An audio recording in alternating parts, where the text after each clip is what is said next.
Powered by the Inside the Birds podcast. Now, live from inside the Matt Black Kia Studios. It's Football at 4. Here we go. Football at 4 is powered by the Inside the Birds podcast. It's brought to you by American Airlines and Atlantic City International Airport. ACY now is your one-stop ticket to over 90 domestic and international destinations. Book today at AA.com. All right, Adam Caplan is here. The Eagles just made a trade. It's very reminiscent of the Dodgers trading Mike Piazza to the Marlins, and then the Marlins saying, no, we don't want this guy. We traded him to the Mets. The Eagles have traded Uga Amadi, who they just acquired a week or two ago for J.J. Arcega-Whiteside, and they have sent him to Tennessee, and they'll get a couple of late draft picks per Adam Schefter. Let's bring in Adam Caplan, who is in Miami, where the Eagles are already not thrilled with their safety position. They trade away Uga Amadi today, and is that safety position something that continues to look like it might not be settled quite yet, Adam? Yeah, it's Uga Amadi, and here's what happened. He's actually playing slot corner, not really safety. Safety's a problem, Mike. It's been a problem the entire offseason. It sticks out like a sore thumb. I think we all know that. And they're not done with that safety position. They'll do something before the season starts. Believe me, they know that. They have to. Whether it's a trade, a free agent, whatever the case may be, they have to do something. It's a problem, and we saw this today in practice, by the way, today. The Dolphins certainly picked on the middle of the field against the Eagles. So, yeah, it was. Let me set the scene here. It's the hottest camp that I've been to. Tropical humidity is what I would call it. It was in the high 80s. The start practice was super hot, and you remember now when you're this late in August, and you're coming back from a joint practice in a game and 3 weeks of practice, you're going to start getting worn down. The Eagles look a little worn down today, to be honest with you. Yeah, I know that Tua had mentioned, hey, you went to Cleveland, then back to Philly, then come down here in this weather. That it eventually will catch up to you. And it sounds like, Adam, that's kind of what happened today, as you kind of chronicled. They seemed to step slow. They just looked like maybe today they just didn't have it down there against Miami. Yeah, and look, the Dolphins run a different defense that they have not seen. They run a different 34. They run the New England 34, which is completely different from the one that they use, which is a more traditional 34. So that they got some good looks from the Dolphins' defense, and defensively, the Eagles did some good things today. Tua also got them. Made plenty of plays. Tyreek Hill is really cool. This is the second time I see him this summer. I saw him 2 weeks ago when they were having a joint practice in Tampa for 2 days. And then I'll see them. Not only did I see him today, I'll see him tomorrow. And the Eagles, remember now, James Bradbury did not work today, and that certainly showed. Let's take a look at some of the other observations from down there. And you take a look at this team getting a chance to face another team, and you mentioned Tyreek Hill. So how did they handle him? And does that kind of, I wonder, if this kind of foreshadows that that's the type of receiver that they might have some problems with, those smaller, quick guys, as opposed to, they've had some problems in the past with the bigger body, more physical guys, but now they've got Bradbury and Slay, who we didn't really see today. I guess Slay kind of got banged up a little bit, but it seems like Hill had a pretty good day against this secondary. Yeah, so Slay got hurt covering Hill. One-on-ones, I don't put a whole lot of stock into one-on-ones because it's not like it's not football. It's not 11-on-11 or even 7-on-7, and you're not getting any help. And if Tyreek Hill's on the field, you're getting help. Remember, he destroyed the Eagles last year when Kansas City went into Philly. It was really crazy what he did against them. And, yeah, look, Slay has struggled at times against the bigger receivers, but no one can cover Tyreek Hill. He's a game changer. There aren't a lot of them in the National Football League. He's the top guy. Even as he gets older, he hasn't really lost anything, and he certainly made some plays today. Now, the thing about the Miami with him is they don't practice him a ton, but when he practices, he just dominates. And he's a pretty special football player. He's the highest paid receiver in NFL history at $30 million a year for a reason. And he's just a game changer, and you can't really duplicate that speed at cornerback. It's really hard to do. Right. And, obviously he's a tough matchup, especially Bradbury not out there, Slay banged up too. And, the Eagles without a bunch of guys today, who Kelsey, Hargrave, Miles Sanders. So where do you feel? Where are you sitting on Sanders and his availability for the start of the season? Is this something to start looking at, or probably not? Well, 2 years ago, so he had what we were told was a grade 2 a hamstring strain. And they made a decision, though he could have played week 1. I forget who they played week 1. They held him out because they didn't want to push it. Because it's week 1 and not a game that they absolutely had to have, you're side of the caution, and that was a smart thing. And we know he's had a big injury history when it comes to soft tissue, particularly hamstring. This one I don't feel is the same concern. Now, if we get to week 1 and he's limited, and this is 2 weeks from now, I'm going to be a little concerned. It should be healed by then. Now, they're also very late at the running back position. You bring up Sanders and his inability to work. You do get what you worry about that because they don't have a lot of depth at running back right now. Though the Boston Scots come back and look great. Yeah, I was going to say, Boston Scott seemed to be the guy on, what day was that? Sunday when they played Cleveland. And I guess at this point, you're getting to see how they're using these guys or what the feeling is. Do they feel comfortable with the guys that they currently have in-house to where, hey, they're not going to go outside this organization? Because everybody wants to find the perfect pieces in the perfect roster. Do they like what they have in-house? Well, I do believe that you will see them add a running back to the practice squad, if not 2 of them. You need to have one. Every NFL team carries a running back in the practice squad, so you'll see that. And I would expect it to be a veteran. You like that guy to have some size. We talked about this months ago. Still think that's a possibility. You don't need to have it on your 53 because with the rules now, with the practice squads at 16, it's perfect to call these guys up for game day. Now, you'd like to see that in a practice here. In a goal line situation, but they don't have that. Kenny Gainwell, remember Mike last year? He started the season as their goal line back, which nobody saw coming. I don't know if they want him doing that again. I mean, he certainly can do it. And we saw him doing it at training camp back at the NovaCare complex in Philly. But that's certainly another thing, other than safety, which the Eagles know they have to improve. Getting it back with size would probably be a smart thing. Adam, Josiah Scott also banged up a little bit, and I guess he would be the favorite to be will be at least the 4th safety there, right? Is Scott and Tart. How does Tart kind of factor in after the preseason game? Yeah, Tart's still, Mike, running with the 3s. It's really surprising. Now, we were told that the scheme that they run in San Francisco with the Niners is completely different from the scheme that Jonathan Gannon runs, and he's had trouble assimilating to it. So it just has not happened for him. Now, they don't owe him a lot of money. If they cut him, they would only owe him $500,000, which is nothing in today's NFL. So it's something to keep an eye on as we go forward here because they need to do something at safety at some point here very, very soon. They need improvement. And Josiah Scott, I think he's got, a hamstring injury, if I'm not mistaken?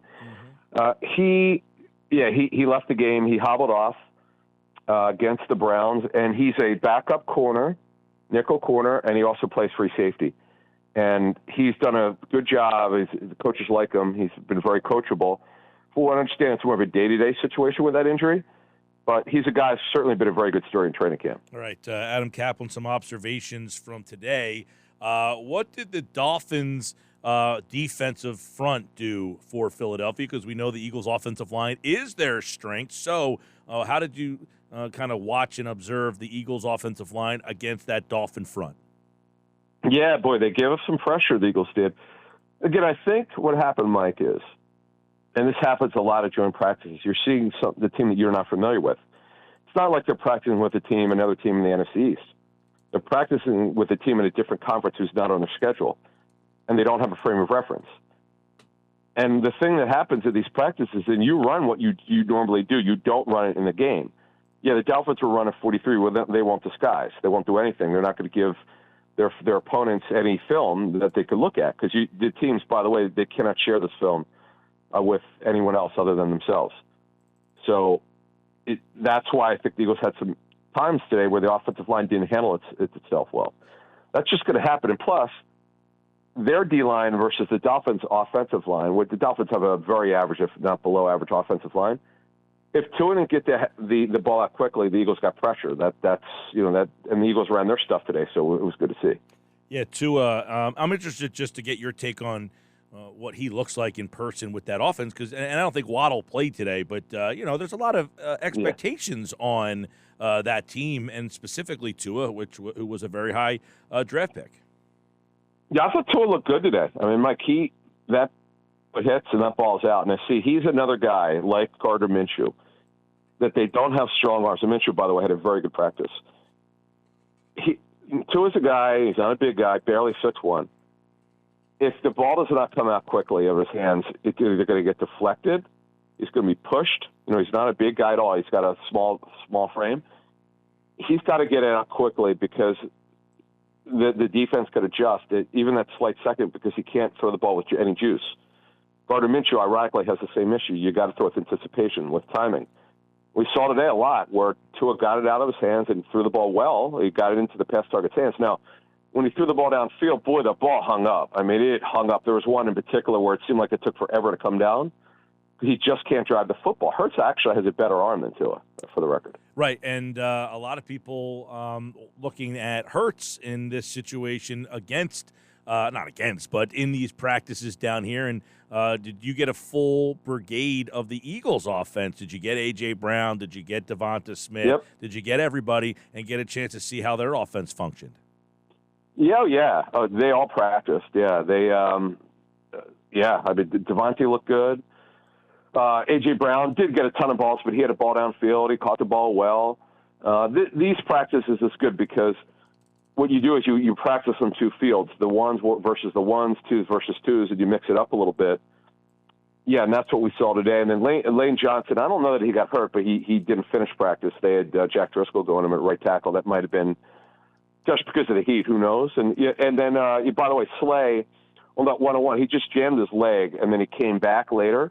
And then he left. So I don't know that there's anything to worry about, but we'll see what happens tomorrow. In that wide receiver mix, where do you see Zach Pascal kind of fitting in? Because it seems like he continues to pile up good days. Yeah, he was really good today, Mike. He's a little bit better than I thought. I've not seen him play before live, in person. I saw him practice today and last week at Cleveland, where he's terrific. We've talked about him on our show. Where we've got a ton of stuff for tomorrow morning show on Inside the Birds in today's practice, which you and I won't be talking about today, but we don't have the time. But I could just tell you that Zach Pascal's been one of the better stories of training camp the last couple of weeks, where Kenny Gainwell's kind of dropped off. He's been a story, man. There's no doubt he's gotten the job done. And this is another thing with one thing we haven't talked enough about. This is the deepest Eagles receiver core we've seen in years. From 1 to 5 now, we still think Rager will be traded. We've talked about that all offseason. We still think it'll happen. It's not a lock, but if he's on the roster, it's like you don't know what his role will be, because 1 through 5, Mike's pretty set. Yeah, and Jeff and I kind of talked about this yesterday, and Jeff, kind of thought out loud, okay, if Deion Kane, someone like that, makes the team, what kind of role does he have, though? You know what I'm saying? Like it's like the fans are like cheering for guys like that to make the team, but you wonder, even Rager, right now, isn't he the leading candidate to be the return man? Not really. And Britton Covey could do both. I'm told they have not decided on punt return yet. He's not. I didn't see Rager return one kick today. Covey. Okay, no, that's interesting. Rager. Yeah, I mean, I don't think they know that yet. I don't think they know that. Now, if Rager's on the team, do I think a better chance than Covey? Sure, I do. But I don't believe that they've decided that yet. Kickoff definitely have not. They're rotating everybody. In fact, they rotated 4 guys. So it's the same. They keep rotating guys at kickoff returner. Quest Watkins, Covey. Covey also does punts. The thing, though, about Rager and punts, I don't know what's happened to him on that role, because he was maybe the nation's best punt returner in 2019. It's one of these situations that you scratch your head. What has happened to him? He was so special. And when I watched him today, I thought he did return well. But the thing is, the Dolphins, you're not tackling, so you really don't know what the thing would look like if they're allowed to tackle. Another guy I'm interested to get, is that tight end room. Yesterday, I think you brought it up on maybe, what day is it today? Maybe on Monday, when we talked about Tyree Jackson, what was going to happen to him. Well, he ended up getting put on the PUP list. So now you got Grant Calcaterra, you got Togiai, you've got Jack Stahl. Did we learn anything about that position today? Well, we know the top two positions, Goddard and Stoll, were the ones and twos that was never going to be challenged. Stoll's been entrenched as the two of this offseason. They didn't bring anyone to challenge him. What they were looking to do is add a little bit of athleticism at the three position, and Calcaterra looked good again today. But I'll tell you what, he is as good as Goddard's looked. But he had a couple drops today. As good as Goddard's looked, he's had a terrific training camp. We've outlined this. He's been one of the best players on either side of the football in training camp. Calcaterra is more explosive. Like, he definitely adds something different, Mike. And it'll be interesting to see if they keep him. I know they like to keep three tight ends, but they have a numbers crunch with Rager still on the roster. They've got Covey, who they want to keep. They've got Kane, who they want to keep. So it's a numbers problem at wide receiver. Are they going to keep 4 or 5 corners? The safety position is an absolute mess. How many? You literally could say that right now they only have 3 that they know they're going to keep. I mean, that's how bad it is at safety. So this is the trouble for those of us who want to put about a 53. Believe it or not, there's still some tough decisions that they have to make. Yeah, and I was going to follow up with that. You had today, you have tomorrow, and then really you have that game on Saturday, and it's like, who needs this practice tomorrow and that game on Saturday to really, shine and make this team? Are there a couple of guys that you're going to be watching tomorrow and Saturday that are kind of hanging on by the end there? Yeah, but the back end corners. They take Gallons of the world, make a couple plays today. Kerry Vincent's, those type of guys who probably will not make the team. I would say they're the outside looking in, but look, if they put great tape together, make it tough on the coaches and the front office. These tight ends, Richard Rodgers probably is more of a practice squad candidate as a veteran. The Eagles did very well with that last year with Jordan Howard and Rodgers and others. That would be like that. Reed Sinnett, I don't think Reed Sinnett will make it. I don't see them keeping 3 quarterbacks. Right. Yeah, I don't see that, but he's opened some eyes. You think that Minshew plays on Saturday? Yeah, I mean, I don't see the starters playing. I would think with this heat and with all the great work that they're getting, it would make no sense to play them, but I'm not Nick Sirianni's got to make that decision. Yeah. Because I know their teams already said they're playing their starters. I know some teams are going to take this like the old third preseason game before, where it's the dress rehearsal game, because you have that now. But now, Siege, Mike, you've got next week off. Next week is preparation for week 1. You get an extra week to do that. It's going to be interesting to see what the Eagles do here. To me, I just don't see why you would play them. But this game now is for the back end guys who have that last chance, as you set that up. I want to get just your opinion on. Have you seen enough of how? Or do you have a theory on how they use Reddick? I don't know that we've really seen what they're going to do with him. Oh, he had a good day today. Okay. Yeah, he was very good. Yeah. Oh, yeah. I know. We know he's an outside. He's a stand-up outside linebacker. Yeah, he's a 34. The Eagles are going to run the same defense they ran last year in theory at 34. Mm-hmm. I know that Layman called a 5-2. It's a 34. That's exactly what it is.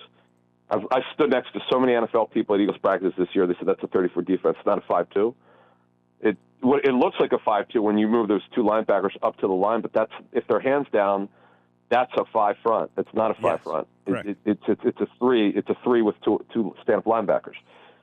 There are 2 types of 34 outside linebackers. One's that the Steelers guys who stand farther back and then they run up right before the snap, or some defenses where you just stand them up, called overhangs. It's just how you want to call it, but. Reddick's had a very good camp, man. We know how he's going to be used. He could be used as a pass rusher.